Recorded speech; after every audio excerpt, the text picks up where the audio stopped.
Brigantia Blackbird of Blackbird's Brew. Happy Monday and welcome to Norse Studies Week 14. Today we are finishing up the Heathen's Handbook by Woden's Folk Kindred, Section 9, and it is titled Call to Action. Because, of course, heathenry is a matter of deeds. It is not a passive belief or an intellectual exercise. Actions, living in a heathen way, is the whole point. Now, the authors don't just leave the readers adrift. They gave us 9 different actions to get people started in walking the walk. And the idea is that this will help people build up themselves and, in turn, their communities. So, of course, the first thing they suggest is learn the lore, because if we aren't giving attention to our source material, it begs the question, what on earth are we doing? So, of course, we must do what we can to educate ourselves and get into that murky territory. No one denies that it's complicated and contradictory, and there are different theories and different ideas and all this and that. But that doesn't mean just because it could be a rather involved, annoying process that we shouldn't do it. So we can explore history, literature, mythology, philosophy, archaeology, anthropology, and we could have more than enough to do for our entire lives just by focusing on Norse spirituality and the Nordic culture. It's also helpful to consult different translations and to entertain a broad range of interpretations, because even if we don't ultimately agree with someone or their line of reasoning or their theories, it's still beneficial to understand what their line of reasoning is and why they have that idea to begin with. And once we have an intellectual familiarity, the next step is to allow all of this information to seep into our soul and ultimately shape our actions. This requires us to be able to point out and apply principles, and of course, study and meditation will be key to putting things into practice. And this brings us to their next suggestion, which is learn the runes. Because while the runes are certainly part of the lore, the authors say that they wanted to mention this separately because of the importance of the rune, and because Odin specifically tells people to learn the runes in the Havamal. So that makes this a bit special. And also, when Heimdall came to humans in order to establish culture and the social order, he also taught people the runes. So that seems pretty significant. Runes are part of a heathen's cultural inheritance, and to work with them enough to truly embrace their multi-layered meaning is the ultimate goal. It also helps to have people working with the runes within the context of heathen spirituality, as opposed to having to rely upon information and books from non-heathens who may approach the subject more academically than spiritually, or might have this very new agey, it's all the same, throw everything into the same basket kind of approach. Now, the next suggestion the authors bring us is to focus on our families.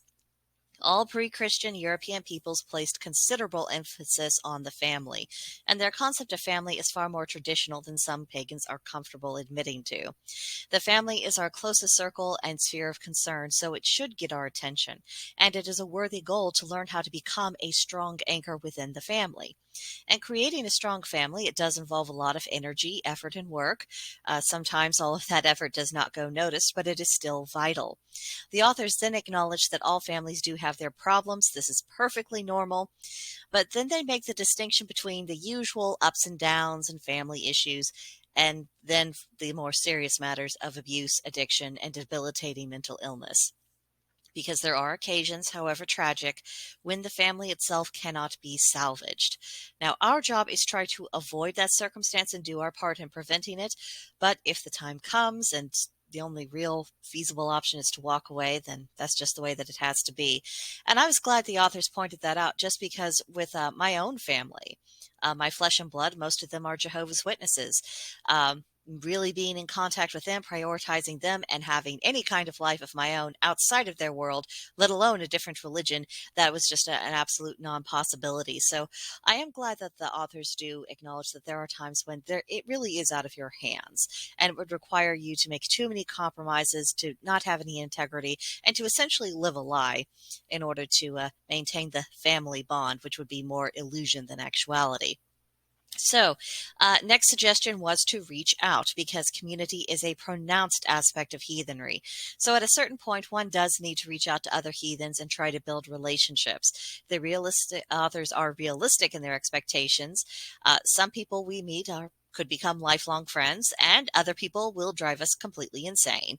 But going through this process, it helps us find where we belong and where we don't belong, which I think is just as valuable as finding out where you do. And the internet can be pretty helpful in searching for other heathens, but there is a benefit in getting acquainted before having any face-to-face interactions. Once everyone concerned decides that they're more or less on the same wavelength, they have some things in common, then steps can be taken to arrange a meeting and then go on from there. And of course, attending pagan events of all sorts can also help us connect with other heathens. Next suggestion from the authors: build a garth. This lays the foundation of a community, so we need to be of good character, associating with other people of good character in order to make that happen. The author suggests taking stock of what we hope to find and create in a community, and to make an effort to form relationships with those who are like-minded. It's also a question of, do we want to join an established group? Do we want to create one of our own? Because both paths forward have their benefits and their downfalls.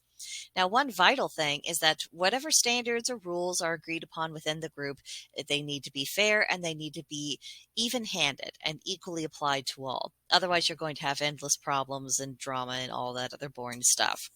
Now, perseverance in this goal is, of course, necessary, but the reward is getting that sense of belonging, a spiritual support system, and hopefully good friends in the bargain. Next suggestion is strengthen the heathen community.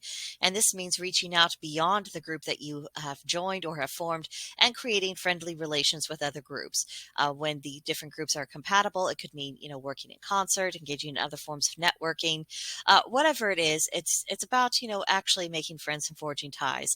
And this also helps make heathenry more visible to the public eye in a good way, and it can make others in the faith feel less alone. Next suggestion is show our face. And this is a very scary step for some. But if we are going to have a pagan-friendly world, that is going to require people to come out of the shadows, to stop hiding who they are, and to take their place in society. Open dialogue and good conduct can go a long way towards improving the reputation of paganism and heathenry. Social media platforms are useful for individuals presenting their views, educating the public, and creating a presence that contradicts the message of anti-pagan propaganda. The authors also suggest outreach in prisons, but they do admit that is a controversial activity.